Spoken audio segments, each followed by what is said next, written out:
नमस्कार, मैं कमलेश कबीर आपका एक बार फिर स्वागत करता हूं इस नए एपिसोड में। आज के इस एपिसोड में हम बात करेंगे पुतिन और ट्रंप की मुलाकात। क्योंकि जब पुतिन और ट्रंप की मुलाकात हुई लगभग 3 घंटे के आसपास और उसके बाद एक प्रेस कॉन्फ्रेंस रखी गई।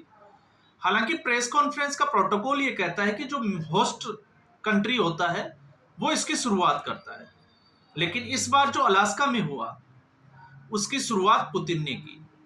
लेकिन खुलकर ना पुतिन ने कुछ बताया ना ट्रंप ने दुनिया के सामने रखा कि आखिर उस बातचीत में क्या रहा। सिर्फ कुछ संभावनाओं के ऊपर जोर दिया गया और उसके बाद पुतिन ने जो है वो अगली मुलाकात मॉस्को में होगी कहकर उसका जो है वो समाप्त कर दिया। उसके बाद अलग अलग तरीके से दुनिया भर के जो जियोपॉलिटिक्स पे नजर रखते हैं उन्होंने अपने स्टेटमेंट या अपने अपने तरीके से उस खबर का आकलन करना शुरू कर दिया। अब खबर जो आई है, खबर यह है कि व्लादिमीर पुतिन जो रूस के राष्ट्रपति है उन्होंने अपनी जो पहले जो शर्तें थी उन्हीं को दोहरा दिया। तो फिर सवाल खड़ा यह होता है कि आखिर इस पूरे युद्ध में यूक्रेन को मिला क्या? क्योंकि जब युद्ध की शुरुआत हुई थी कोविड के समय, तो उसका कारण क्या था? कारण सिर्फ एक ही था कि यूक्रेन नाटो में सम्मिलित होना चाहता था। नाटो जो नॉर्थ अटलांटिक जो महासागर है उसके कुछ कंट्रीज जो है उनका ग्रुप है, जिसको आप कह सकते हैं कि अमेरिका जो है वो हेड करता है। तो अमेरिका जो है वो नाटो का विस्तार करना चाह रहा था। और विस्तार क्यों करना चाह रहा था, उसका मकसद क्या था? क्योंकि इस नाटो में यूरोपियन संघ के कुछ देश भी सम्मिलित है। तो इसलिए जो है वो इसका विस्तार करना चाह रहा था कि किसी भी तरीके से रूस की बॉर्डर तक पहुंचा जाए और रशिया को कमजोर किया जाए। अब इस नीति में लगभग जो है वो अमेरिका 100 साल से काम कर रहा है, एक शताब्दी से। कैसे कर रहा है? क्योंकि अमेरिका की नीति रही है कि आप जो है वो आपके प्रतिद्वंदी जो आपके बराबर अगर लेवल के ऊपर जो है वो विकास कर रहा है, एक लंबी छलांग लगा रहा है, तो उसको कैसे रोका जाए। तो उसी सीरीज में अगर आप देखोगे तो सबसे पहले जापान एक इमर्जिंग इकोनॉमी, और जापान की जब अर्थव्यवस्था पीक पे जाना शुरू हुई तो हिरोशिमा और नागासाकी दो जगह के ऊपर अमेरिका ने बम डाल दिए। और आज भी स्थिति आप देखिए कि जो टैरिफ का जो वॉर चल रहा है वो भी उसी कड़ी में आगे बढ़ने का एक तरीका है। उसके बाद रशिया की अगली जो नीति अगर आप देखोगे तो रशिया ने किस तरीके अमेरिका ने किस तरीके से रशिया के 17 टुकड़े कर दिए, क्योंकि उस वक्त रूस जो है वो एक महाशक्ति हुआ करता था। हालांकि आज भी जो है वो रूस कोई कमजोर कंट्री नहीं है, लेकिन 1992 में यूएसएसआर को तोड़ दिया गया। और ये यूक्रेन वगैरह बेलारूस जो हम पढ़ते हैं ये सारे जो है वो यूएसएसआर से अलग हुए। उसके अलावा चाइना की हम बात करें तो चाइना के जैकमा किस तरीके से लॉबिंग करके जैकमा को गायब कर दिया गया। और फिर लगा कि अडानी जो है वो 2024 में कि अडानी देश के सबसे बड़े रईस, दुनिया के सबसे बड़े रईस जो है वो व्यक्ति बन सकते हैं। तो उससे पहले हिंडनबर्ग की रिपोर्ट और जॉर्ज सोरोस की साजिश, और उसमें किस तरीके से भारत का विपक्ष का सहयोग, तो उसके बाद अडानी को जो है उस स्थान पर आने से कैसे रोका गया। तो अमेरिका जो है वो जिस चाल के ऊपर चल रहा है वो आज भी उसी नीति पर चल रहा है। तो यूक्रेन का जो युद्ध था वो भी उसी की देन था कि किसी भी तरीके से यूक्रेन नाटो में शामिल हो जाए और फिर उसके बाद हथियार खरीदे। क्योंकि एक दूसरा कारण जिसकी हम बात करते हैं, अमेरिका जो है वो शक्तिशाली देश है, उसके पास टेक्नोलॉजी जो है वो बहुत एडवांस टेक्नोलॉजी है। तो कोई भी देश चाहेगा कि अमेरिका हथियार उसको मिल जाए।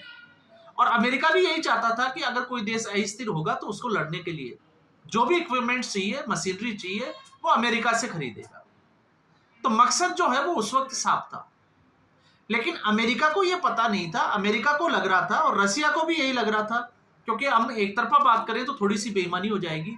रशिया को भी यही था कि 10 दिन या 5 दिन या 1 महीने से ज्यादा यूक्रेन इस युद्ध में नहीं टिक पाएगा। लेकिन जैसे यूरोपियन संघ के जो देश थे और नाटो के कुछ सदस्य देशों ने यूक्रेन की सहायता की, तो आज 3.5-4 साल होने को आ गए, यूक्रेन जो है वो लगातार लड़ाई लड़ रहा है। तो अब सवाल यह है कि आखिर पुतिन ने वो शर्तें जो है वो कौन सी रखी। तो याद करिए इससे पहले पुतिन की शर्तें क्या थी।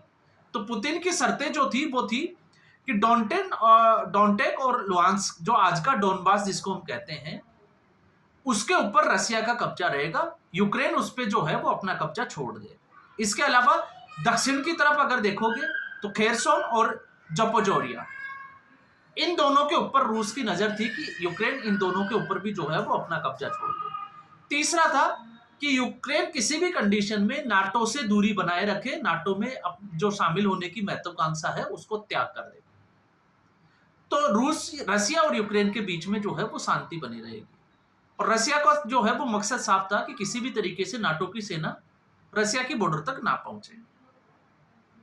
अब 3.5 साल का जो है वो युद्ध हुआ इसी कड़ी में, और इस कड़ी के बाद में अब जो है वो अमेरिका और रसिया की जो मीटिंग हुई अलास्का में, उसमें अमेरिका ने एक चीज जो है वो साफ कर दी कि वो किसी भी सूरत में यूक्रेन को नाटो में सम्मिलित नहीं करेगा। तो फिर सवाल यह है कि आखिर यूक्रेन की जो जनता थी, नागरिक थे, उनको बर्बाद करने का अमेरिका और जेलेंस्की, आखिर उनका प्लान ही क्यों था? आखिर वो होते कौन हैं इस तरीके से युद्ध को करवाने वाले? क्योंकि जब युद्ध से कुछ हासिल नहीं हुआ, युद्ध करने का जब मकसद पूरा नहीं हुआ, क्या इस युद्ध लड़ने से यूक्रेन नाटो में शामिल हो गया? तो अब तो अमेरिका खुद ये कह रहा है कि वो यूक्रेन को नाटो में शामिल करेगा ही नहीं। इसके अलावा फिर जो इमारतें जो है वो खराब हुई और अब वापस से अब जो है वो रिकंस्ट्रक्शन होना है, अगर युद्ध रुक जाता है तो यूक्रेन को वापस खड़ा होना होगा। तो आखिर इतना आर्थिक नुकसान सहन क्यों किया यूक्रेन ने? यह भी एक बड़ा सवाल है। अब रसिया जो है वो कुछ चीजों पर तो पीछे हट गया, लेकिन आज भी रसिया जो है वो ये कहता है कि डोनबास, पूर्वी डोनबास जो क्षेत्र है वो उसके ऊपर यूक्रेन जो है वो कब्जा छोड़ दे। और इस वक्त जो भी डेटा रिपोर्ट्स या अमेरिकी रिपोर्ट्स है वो ये कह रही है कि लगभग डोनबास के ऊपर 80% से ज्यादा हिस्सों पर रसिया का कब्जा है। इसके अलावा जपोजोरिया जिसकी हमने बात की और खरसोन, वहां पर लगभग 70% हिस्से पर रसिया का कब्जा है। तो ऐसी सूरत में रसिया जो है वो आज भी डोनबास के ऊपर अपना अधिकार क्षेत्र, इसके अलावा यूक्रेन जो है वो नाटो देशों के साथ सम्मिलित होने की या नाटो में सम्मिलित होने की जो महत्वाकांक्षा थी उसका बलिदान कर दे, त्याग कर दे, और किसी भी तरीके से शांति सेना में पश्चिम देशों के सैनिक जो है वो यूक्रेन से दूरी बनाए रखे। तो रसिया या हम कहें कि पुतिन जो है, आप अपनी जो 4 साल पुरानी जो डिमांड थी आज भी उसी के ऊपर कायम है। तो फिर अमेरिका ने अपने तेवर क्यों बदल दिए? और अगर अमेरिका जो है वो पीछे हट जाता है तो आखिर यूक्रेन की इस हालात के लिए जिम्मेवार कौन है? तो फिर दो ही लोग हैं, एक अमेरिका और दूसरा जेलेंस्की। तो अमेरिका ने तो अपने कदम पीछे हट लिए, और क्यों पीछे हटा लिए? कारण जो है वो जियोपॉलिटिक्स वाले जो है वो बहुत सारे देते हैं। एक, जिस तरीके से अमेरिका में इस वक्त डोनाल्ड ट्रंप की सरकार है और डोनाल्ड ट्रंप चाहते हैं कि उनको शांति का नोबेल प्राइज मिले, इसलिए पहले वो देशों को लड़ाता है और लड़ाने के बाद में युद्ध रोकने के लिए उनको धमकाता है, प्रेशर बनाता है, कुछ लोग जो है वो इसके जाल में आ जाते हैं। अब ऐसे ही जो है वो प्रयास किया गया भारत और पाकिस्तान के सीज फायर को लेकर। हर मंच से जो है वो डोनाल्ड ट्रंप ने यही स्टेटमेंट दिया, लेकिन भारत ने उसको सिरे से नकार दिया। तो आज अमेरिका की स्थिति यह है, और ताज्जुब भी होगा कि अमेरिका जैसा देश अगर ये कहता है कि अगर रसिया और यूक्रेन के बीच में शांति समझौता नहीं होता है तो वो भारत पर जो है वो टैरिफ बढ़ा देगा। मतलब अमेरिका को लगता है कि इस वक्त अगर रसिया और यूक्रेन के बीच में अगर कोई शांति दूत बनकर इस मसले को सुलझा सकता है, मध्यस्थता कर सकता है, इस वॉर को रुकवा सकता है, तो वो सिर्फ और सिर्फ जो है वो भारत है।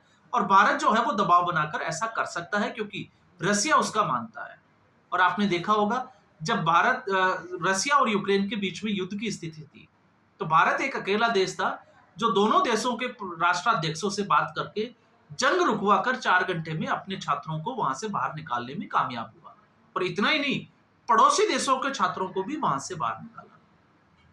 तो यह है, जो लोगों को यह सवाल खड़ा करते हैं कि भारत जो है वो बदला, कितना बदला 2014 के बाद में, भारत को क्या हासिल हुआ, तो यह भारत की ही उपलब्धि है कि आज अमेरिका जैसा देश जो है वो लगातार दबाव बनाने की कोशिश में है कि किसी भी तरीके से भारत जो है वो दबाव बनाए और रसिया इस वॉर को रोक दे। लेकिन उलट इसके रसिया जो है वो अपना बाजार जो है वो भारतीय प्रोडक्ट के लिए खोलने के लिए तैयार बैठा है और इस तरीके की घोषणा वो कर चुका है। तो आप समझ सकते हैं अमेरिका की स्थिति जो है वो इस वक्त कैसी है। और ऐसी स्थिति में अगर ये युद्ध रुक जाता है तो फिर सवाल ये होगा कि इस युद्ध से जेलेंस्की और यूक्रेन को क्या हासिल हुआ। तो आज के एपिसोड में बस इतना ही। उम्मीद करूंगा वीडियो एपिसोड आपको पसंद आया होगा। वीडियो को लाइक करें, शेयर करें, चैनल जरूर सब्सक्राइब करें। धन्यवाद।